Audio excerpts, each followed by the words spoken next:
Hello, everyone. Welcome to the EquiLead Dialogues, a series of conversations through which we aim to spotlight incredible women who, through their journeys and leadership, are driving phenomenal work across the landscape of social impact. Additionally, with the EquiLead Dialogues, we will also document perspectives on what all does a conducive ecosystem for accelerating gender equity of the workplaces really mean. I'm Aishwarya, the co-lead of the EquiLead initiative that is supported by Arthan Foundation and Climate Asia, and your host for this conversation. The theme for today's discussion is women's leadership and intersectionality, and joining us for this is Dr. Shachi Adyanthaya, a public health expert currently working as senior manager, Child Health and Development, Children's Investment Fund Foundation. Allow me to introduce Dr. Shachi and the commendable work she's done so far. Dr. Shachi has over 12 years of techno-managerial experience, spearheading numerous initiatives through impactful roles with SIF, UNDP, and WHO India. She has championed large-scale system strengthening programs with a focus on utilization and sustainability, has experience across a diverse portfolio, which includes digital health, AI, nutrition, perinatal health, NTDs, vaccine preventable diseases, and WASH. In her current role, she manages a portfolio of live programs and a pipeline of potential investments in child health and nutrition, perinatal health, and neglected tropical diseases. Welcome to the Affiliate Dialogue, Shachi. Hi, Aishwarya. Thank you for having me. It was a lovely introduction. I feel very humbled. Not at all. I think your profile speaks for itself, and I mean, it reams of like three and four paras of all the work that you've done, and it's absolutely our pleasure Oh, to you're have very you kind. with Thank us. you. Thank you. All right. So, without further ado, let me dive into my first question for you. From having a medical background to WHO, to government, UNDP, and then now as a senior manager, child health and development at SIF, you've had a very interesting journey. So, as someone who speaks a language that very few people speak in the sector, according to you, how does language diversity intersect with women's leadership in India? And what challenges and opportunities does it present for fostering inclusive leadership across linguistic communities? Aishwarya, that's a great question also because it kind of bounces off two very recent experiences I had. And I want to set context for this, right? So my family comes from the south of Karnataka, and the language we speak is Tulu. And Tulu is spoken in essentially two districts in the country, and by the people who come from two districts of this country, either Udupi or Mangalore. And my grandparents, from this tiny village in Mangalore, migrated to Bombay, and my mother was brought up there. And then in Bombay, because I grew up in Maharashtra, I learned Marathi. तर मी मराठी पण फार सुंदर बोलते. I grew up in India, so Hindi तो हमें आनी चाहिए. I studied in the sort of convent education background, so I have to know English. My mother tried to ensure that I can't understand what she's talking to her sister, so she only spoke in Kannada. So, ನನಗೆ ಸ್ವಲ್ಪ ಕನ್ನಡ ಅರ್ಥ ಆಯ್ತಾ. And then I also did my MBBS from Mangalore, which borders Kerala. So I had a lot of patients coming in from Kerala, so I had to learn Malayalam as well. And in all of this, my life experience told me I'm this global citizen. Like I speak so many or understand and speak so many languages in our country. And I always treated it as something that was to my advantage. Um, but as I've sort of progressed in my life and sort of achieved adulthood or whatever, I've realized that so much of our identity is embedded into where we're from. And what does that mean to us? Like, am I in fact a Maharashtrian? Am I a Tuluva person? What is it that I identify with? And why that becomes important is because if you just look at a group of people, say you're at a conference, you'll see that people of the same gender gravitate towards each other, find comfort in those discussions with each other. Within that gender, you'll see people who are from the same community also might be drawn to each other. Like I was downstairs just before this interview. I had gone downstairs to pick up a cup of coffee, like buy a cup of coffee. And I was talking very loudly to my brother-in-law on the phone in Marathi. And as most people who speak, regional language, we speak very loudly in our regional language with absolute assurity that nobody can understand us. And a complete stranger in line in the coffee shop, after I'd gotten my coffee, approached me and was so excited to speak in Marathi. And they wanted to know where I was from in Maharashtra, where I grew up, what my parents do, what I do, what am I doing in Delhi, how long have I been in Delhi, and so on and so forth. And so that kind of reinforces this realization that there's such comfort because you know that this person to some extent has a very similar lived experience to you from your language or your cultural background. Another lived experience that was slightly jarring was that, recently in a group of professional colleagues, there was a random conversation going on, and somebody said something using excellent Hindi, like with a vocabulary that few words I couldn't grasp. I'm unfortunately from the Bombay Hindi background and not the Delhi or Lucknow Hindi background. And so it was just a few words, and I very confidently wanted clarification, like, hey, what did that word mean? And then it became a thing in the group to make fun of me for being an Angrezan or being Western. And all I could, like, that perception shocked me because I knew that in that room, I speak and understand more Indian languages than anybody else. But I was the Angrezan because of my grasp over, or maybe my lack of grasp over the mainstream language being spoken there.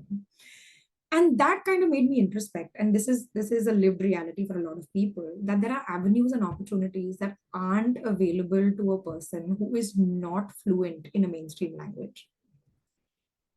So when you think about the loss of how many brilliant people have just been brushed aside or dismissed or not considered because they could not effectively communicate in English, or who felt othered because they couldn't communicate in a dominant language of that geography.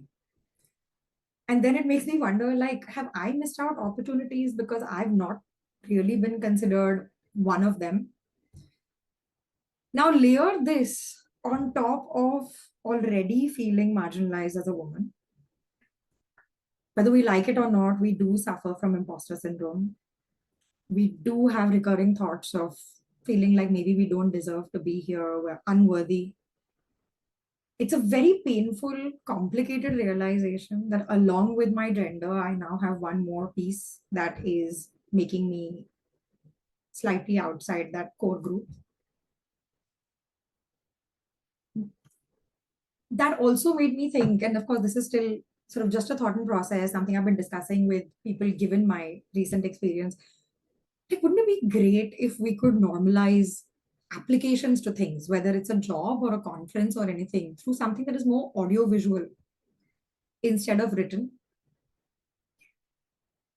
Can we maybe normalize using an AI tool for a language like English? Because I mean, we have to admit, like, English is a language of privilege.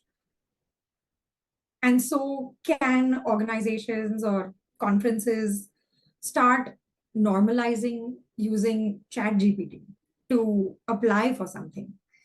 Because we're really losing out on absolute brilliance because we're gatekeeping and othering because of language.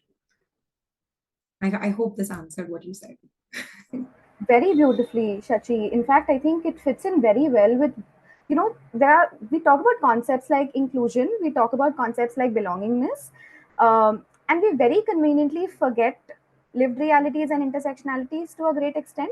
So even when we talk about these concepts, it's very important to actually think who is talking about these concepts. Is it the other, who obviously might be very empathetic and very sympathetic, but is the solution being proposed speaking to the needs of the population you're trying to benefit? And I think that's like the Exactly. basic, that's the basic premise that we're taught as social sector professionals, right? Like, your solutions, your genius doesn't matter if it is not addressing a social problem. And I guess that sort of cuts across everything that even we talk about with respect to DEI. We call it DEI or GEDI or intersectionality. I think ultimately it really boils down to whether we are creating a difference. Are we designing for that inclusion, Yeah. or are we by design excluding communities and across, be it in job boards or be it in workplace scenarios, be it in community settings, because a lot of us end up, English speaking population end up going to rural hinterlands and expect, the communities to speak to you in the language that you understand. Whereas you are going there to gain exposure to the work that they are great at doing.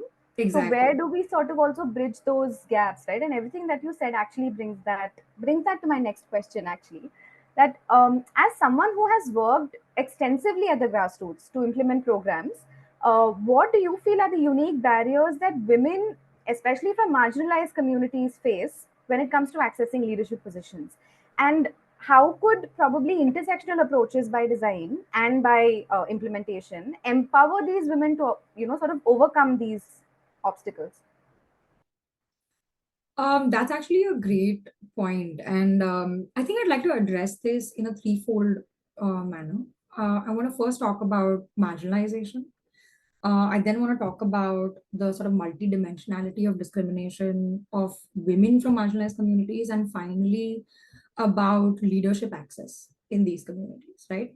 So, as you mentioned, I've had the opportunity, and I've been very fortunate that my work takes me to the grassroots, and this allows me to actually interact with and witness enough that I am not blinded by my privilege. So let's just establish that we're wrong to assume that marginalization, in our society is existing or embedded only in rural populations. It's incredibly cross-sectional. It's rural and urban. It's everywhere. And we also need to sort of acknowledge that despite efforts for decades now on trying to educate people, address the challenges of marginalization, they very much still exist. There are communities that are made to believe that they are unworthy, um, unfit, unmade for progress, education, equality, and opportunities are gate kept from them. This is also carried as a generational burden, and discrimination and atrocities are very much still present. And we know that there are places, opportunities that are just not accessible or allowed to marginalized communities. Now, you add to that the additional layer of marginalization which comes with gender, where a woman has no agency over her own body, fertility decisions. Education takes a backseat to traditional household duties. Economic and cultural demands pressure you into decisions and onto paths that you have not chosen for yourself. And that, I think, is where you truly first start scratching the surface of recognizing multidimensional and the intersectoral nature of marginalization that women of these communities are facing. Within this sort of conversation of representation of women and diverse representation of women, I also want to sort of talk about what we are witnessing today in the global feminist conversation, right? The global conversation on feminism is evolving, very rightfully so. And here we're delving much deeper into what does women representation mean? What does gender representation mean today? Are we just saying, tell us that you have an equal number of women in leadership positions, or are we saying, no, we want women of color? We want women from diverse backgrounds. We want Asian women, we want Black women, we want Latina women, we want South Asian women. And are we who are participating in these global dialogues and amplifying these global dialogues, then using that as an example on how we expand our vision in India as well? So how can, I genuinely don't think if we can be effective in establishing women in leadership positions in India without drawing light upon and working on representation. We need to acknowledge that it is not enough to only have women from privileged sections of society to be represented, who come from generational wealth, generational education. Our goal now needs to be realigned about leaning in for all women. We need to identify the unique barriers that women from different marginalized communities are facing, and we need to use our privilege to pull them up with us, not after us, with us. How do we do that? right? The next question that comes in is what can we be doing to make this a more representative space?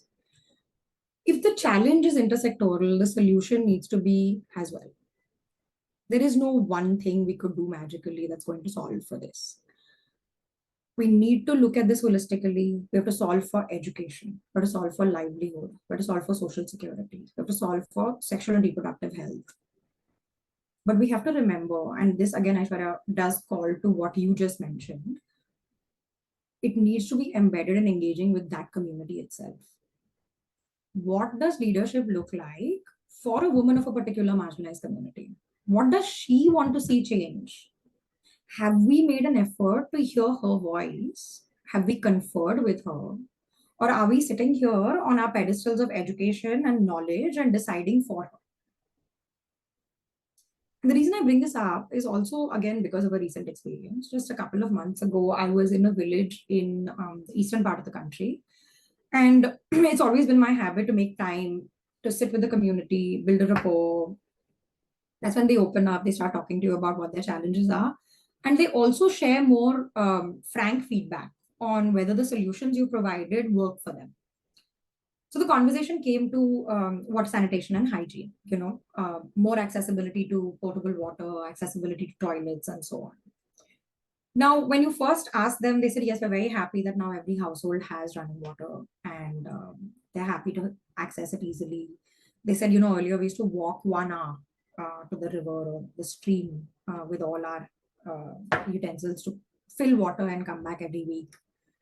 But as the conversation progressed, the younger, newly married women in the group expressed that they were actually not happy about this. They were not happy about taps in their houses.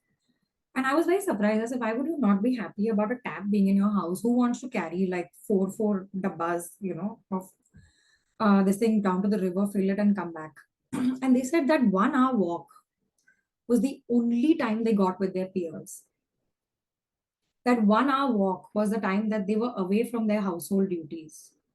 They didn't have to control themselves. They didn't have to cover their faces. They could laugh. They could joke. They could talk loudly.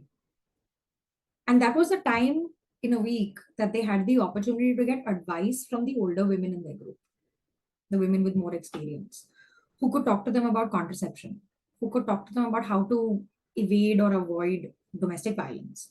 What are the tricks to manage these incredibly challenging things in their homes? And I wish, that we had taken this into consideration. I wish we had created another safe space for them when this one was taken away. And so here, it sort of reinforces what I've always believed, that yes, we have a lot of evidence, we have a lot of data, we have a lot of proven solutions. But how much is it really working for this community, for the women of this community? What are their specific challenges in accessing resources? How can we help them find a solution?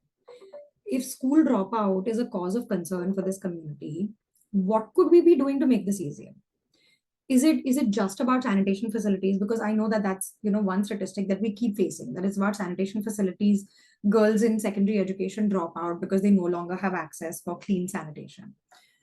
So then, is it about building a sanitation facility, or is there another layer of a cultural or societal demand that they stay home once they reach sexual maturity?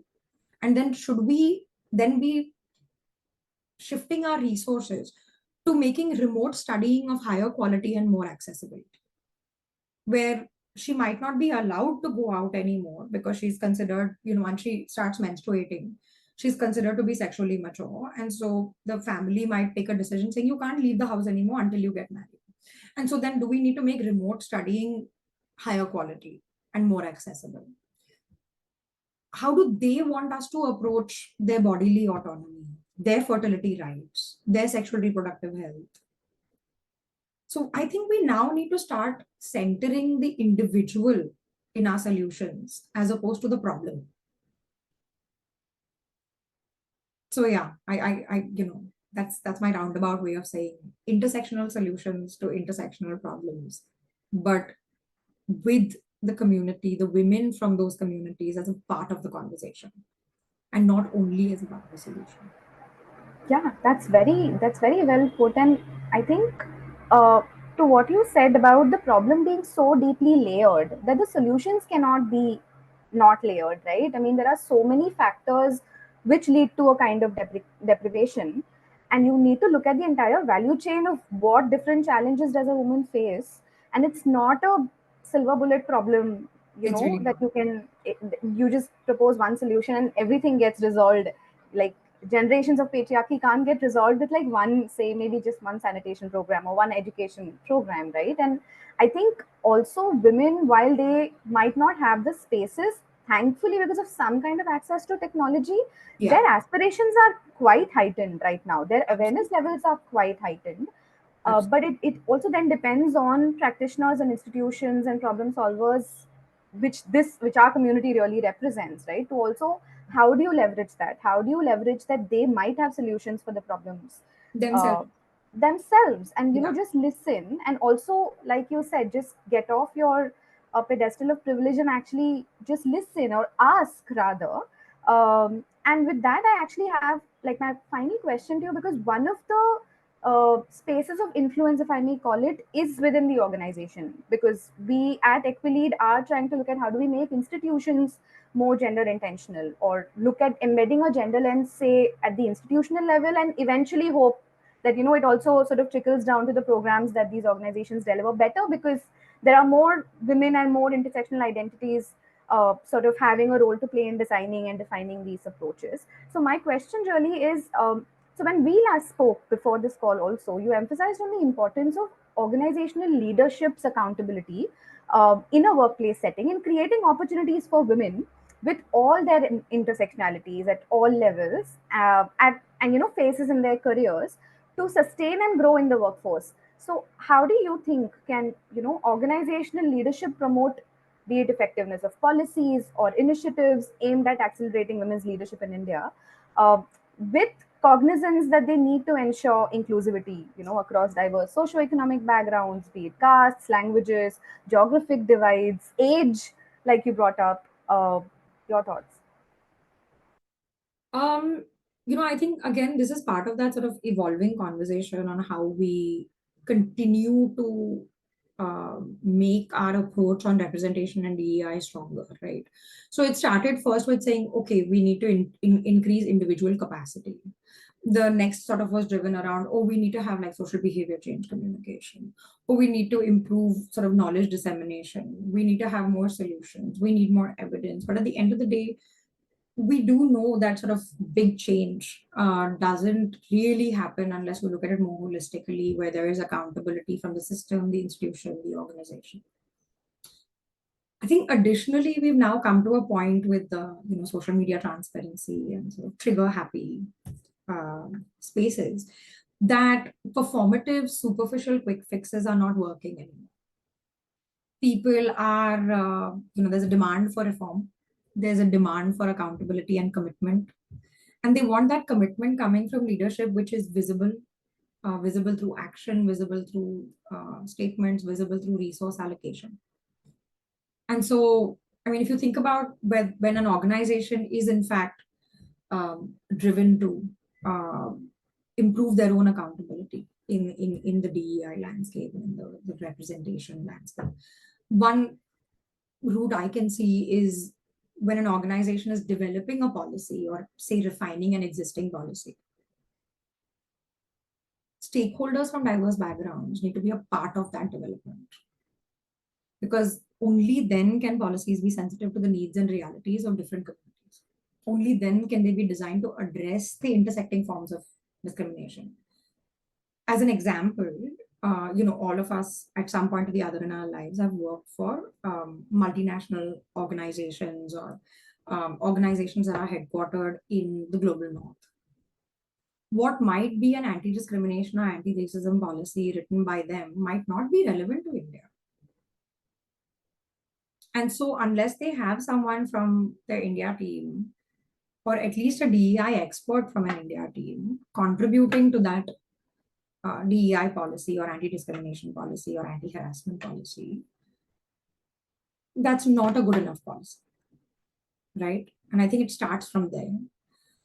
I think another is diversity representation in an organization, whether in their senior leadership or their board. If I'm looking at an organization who wants to talk only about how many percent of women they employ versus how many percent women are actually occupying leadership positions, that's always suspect to me. Another layer of that is it enough for to just have an equal amount of positions occupied by women, or do we want to see that within that group of women, how many of them are from diverse backgrounds? Because that's becoming more and more relevant across the board. Similarly, in the organization, the institution, or the system, how much of an effort is being made to improve accessibility to women? Or are they embedding policies to empower women? Like, I think, for example, that work from home is a very big women empowerment policy, because whether we like it or not, the gender distribution of household work is skewed. The gender distribution of childcare is skewed. And if I can be as effective from home as I can from the office, why should you demand that I come in? Again, depends from job to job. I'm just saying, like, this is just one of the examples of what looks like empowering women through policy. Similarly, okay, so let me just use the example of the organization I currently work for. So I work in the India office for the Children's Investment Fund Foundation. I've been with them for the past 3 years, a little over 3 years now. As a woman, it's really important to see myself represented in the senior leadership, right? Our India country head, our country director is a woman. The Africa executive director is a woman. Our CEO and CIO are women. Many of our global directors are women. Our board is well represented. And this leadership is also represented by women from diverse backgrounds. Additionally, and these are the pieces that make me feel very encouraged about working here and continuing to work here. Um, we've given a few grantees organizational development support on DEI issues as a donor partner. The DEI lens has been embedded in our SIF strategy. SIF also engages with key DEI related funder communities of practice. So, like gender funder groups, gender funders group, Elevate Children Funders Group, Alliance for Feminist Movements, OECD network of foundations. SIF last year also developed an equity toolkit that we use to measure our sort of DEI in every project proposal, investment proposal that we have. And now we've also published this externally, so anybody can have access to it and use that for the way, to assess, like, in the way you're going about your investment strategy, your program, your interventions, your key actions, are they in fact equitable? What I also find very encouraging is that the organization also has an active effort in continuous learning and improvement. And this has a focus also on strengthening our approach to localization. So, as the global north, the global south, India, Africa, all the sort of countries that we have a presence in, that our teams work in, that we have active projects in, as the landscape there evolves, SIF is also continuously learning, evolving, fine tuning, and is very open to feedback. And I think that is maybe a few examples on how an organization can embed diversity, embed representation, and also um, encourage and create that culture within that speaks to it.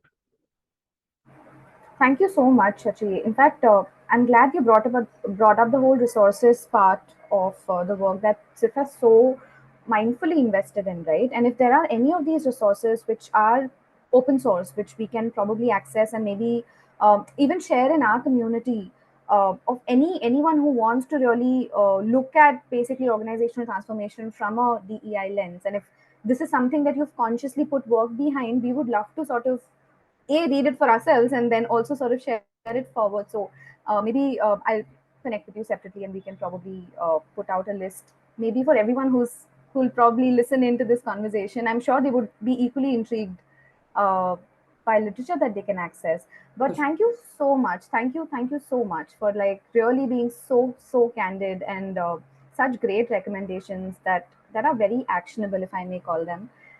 Any parting thoughts before we leave?